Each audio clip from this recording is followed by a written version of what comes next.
একজন general category স্টুডেন্টকে BSc engineer যারা হইতে চায় তাদের এসএসসিতে ভাই জিপিএ 5 পাইতে হয়, এইচএসসিতে জিপিএ 5 পাইতে হয়। এছাড়াও অ্যাডমিশন পরীক্ষায় বসতে হইলে ফিজিক্স কেমিস্ট্রি ম্যাথে একটা নির্দিষ্ট পার্সেন্টেজ নাম্বার পাওয়া লাগে। ইউজুয়ালি অনেক এক এক বছর ভ্যারি করে, 80 থেকে 90% মিনিমাম নাম্বার পাইতে হয়। তো সেখান থেকে অ্যাডমিশন টেস্টে লাখ লাখ স্টুডেন্টের মধ্যে মাত্র কয়েক হাজার স্টুডেন্ট চান্স পায়। শুধু চান্স পাইলেই হবে না, 4 থেকে 4.5 বছরে বুয়েট চুয়েট কুয়েট রুয়েটে 150+ ক্রেডিট অর্জন করতে হয়। এরপর থিসিস ডিফেন্স করতে হয়, এন্ড দেন লিটারালি বিসিএস ক্যাডারদের সাথে পরীক্ষা দিয়ে লড়াই করে নবম গ্রেডের চান্স পাইতে হয়। অন্যদিকে এসএসসিতে কোনো মতে পাশ করা শিক্ষার্থীরা কোনো মতে ডিপ্লোমা ঢুকে দেন কোনো মতে পাশ টাশ করে দেখাদেখি করে পাশ করে 10ম গ্রেডে পরীক্ষা দিয়ে চাকরি পায়। এবং মজার জিনিস কি জানো, এই পরীক্ষায় না ওরা নিজেরা পরীক্ষা দেয়। লিটারালি 100% ডিপ্লোমা কোটা, 10ম গ্রেডে উপসহকারী প্রকৌশলী পদে 100% কোটা।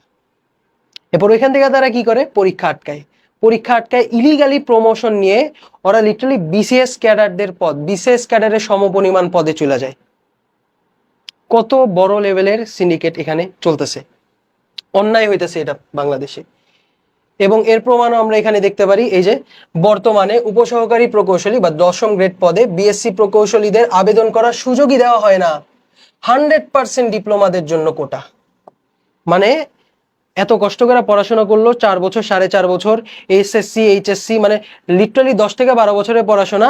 তারা কি করতেছে, ডিপ্লোমাধারীরা মানে কোনো পড়াশোনাই নাই ভাই, ওরা এই পড়াশোনা ছাড়া অযোগ্য ব্যক্তিদের ওদেরকে লিটারালি 100% কোটা দিয়ে কাজ করতে দেওয়া হইতেছে। বাংলাদেশ ইঞ্জিনিয়ারিং সেক্টরে এত বাজে অবস্থা কেন? এটা হলো মেইন রিজন। নেক্সট গেল এই যে, অথচ অন্যান্য দেশে 10ম গ্রেডে সাধারণ পদে স্নাতক মানে বিএসসি যারা আছে, এমএসসি যারা আছে, তারা সবাই পরীক্ষা দিতে পারে। 2025 সালের পরিসংখ্যান অনুযায়ী আমাদের পাবলিক হেলথ ইঞ্জিনিয়ারিং, এখানে 9ম গ্রেডের কথা বলতেছি, 10ম গ্রেড না কিন্তু ভাই। 9ম গ্রেডের চাকরিতে দেখো ডিপ্লোমারা কত 52% সিট খায় রেখা দিছে। কিভাবে সিট খাইলো? প্রমোশনের মাধ্যমে। ওরা পরীক্ষাও দেয় নাই ভাই, 9ম গ্রেডে যে পরীক্ষা দেওয়া লাগে পরীক্ষাও দেয় নাই। এই যে 9ম গ্রেডে ঢাকা ওয়াসাতে ডিপ্লোমারা 77% সিট দখল করে রাখছে।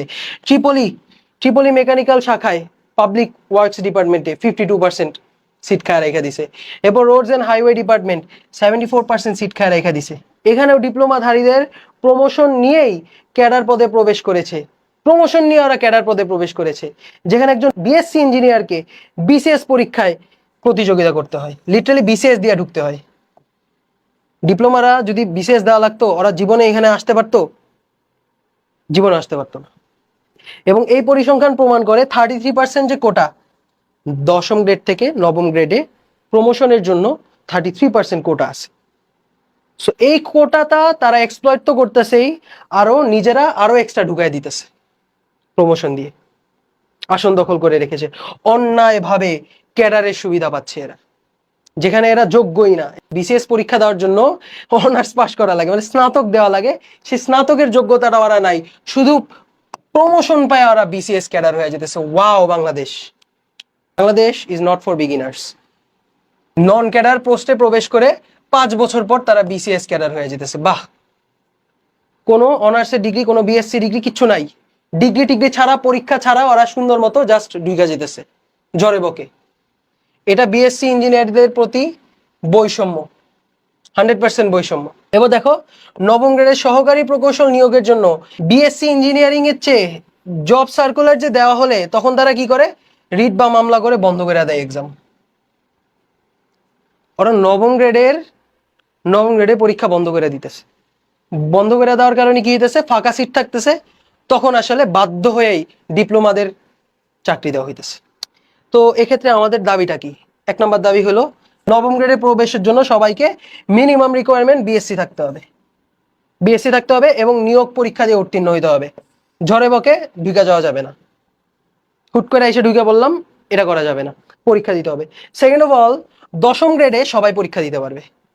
হ্যাঁ, তো তোমরা নিজেদেরকে যদি যোগ্য মনে করো, নিজেদেরকে যদি তোমরা অনেক উন্নত মনে করো, তাহলে অবশ্যই আসো পরীক্ষা দাও, আমাদেরও পরীক্ষা দিতে দাও। 100% কোটা কেন দিয়ে রাখছো? তোমাদের যোগ্যতা আছে? তোমাদের আর্গুমেন্টটা কি আমি বলি। এই যে 10ম গ্রেডের পরীক্ষায় 100% যে কোটা, এর আর্গুমেন্টটা তোমাদের কি? আর্গুমেন্ট হলো আমার ছেলেরা কই যাবে ভাই, আমার ছেলেরা কই যাবে মানে? তোমরা পরীক্ষা দিয়ে ঢুকবা, পরীক্ষা দিয়ে আসো, পরীক্ষা দিয়ে আসতে পারবে না? যোগ্যতা নাই? অবশ্যই আমরা আমাদের মেইন দাবি হলো এখানে অবশ্যই 10ম গ্রেডে কোটা বাতিল করে দিতে হবে, ফার্স্ট অফ অল।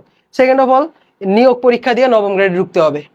কোনো মতে প্রমোশন পায় ঢুকা যাবে না, পরীক্ষা দিয়ে ঢুকতে হবে এবং মিনিমাম বিএসসি ডিগ্রি থাকতে হবে। তোমার ডিগ্রি নাই, যোগ্যতা নাই, 9ম গ্রেডে ঢুকে যেতেছ, নিষিদ্ধ। নেক্সট, নিজে এই যে বিএসসি ইঞ্জিনিয়ার ডিগ্রি ব্যতীত কেউ তার নামের পাশে ইঞ্জিনিয়ার লাগাইলে এটা অ্যাকচুয়ালি কঠিন আইনানুগ ব্যবস্থা নেওয়া হবে। খুবই স্বাভাবিক একটা জিনিস, খুবই মানে কমন সেন্স, যে ভাই একজন ডাক্তার হইতে হইলে তোমার এমবিবিএস ডিগ্রি লাগে, minimum requirements, minimum requirements. So তুমি তুমি ধরো ওটি বয়ের কিছু একটা ডিপ্লোমা কোর্স করছো, সো তুমি কি তোমার নামের আগে ডাক্তার লাগাইতে পারবা? এটা কি ন্যায় হবে? অ্যাবসলিউটলি না। কারণ ওটি বয় আসছে ডক্টরের হেল্প করার জন্য, সার্জনকে হেল্প করার জন্য। তুমি নিজে ডাক্তার কবে হইলা? অনুরূপভাবে ডিপ্লোমা তোমরা আসছো বিএসসি ইঞ্জিনিয়ারদের হেল্প করার জন্য, তোমরা কেন নিজেদেরকে ইঞ্জিনিয়ার বলবা? আশা করি বুঝতে পারছো।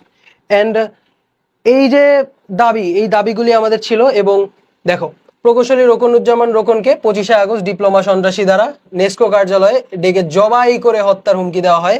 কেন? কারণ তিনি এই যে এটা জমা দিছিলেন।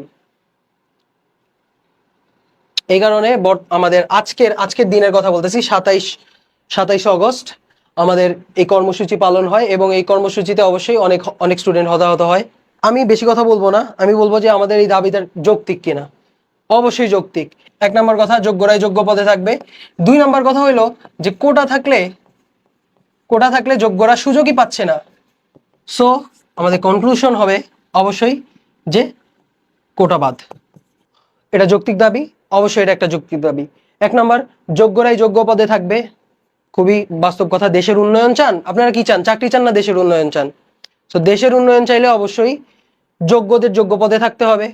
এখন কথা হলো যে কোটা দিয়া যদি আপনারা পদগুলি আটকায় রাখেন, পরীক্ষা দিতে না দেন, সেক্ষেত্রে যোগ্যরা কিন্তু সুযোগ পাচ্ছে না।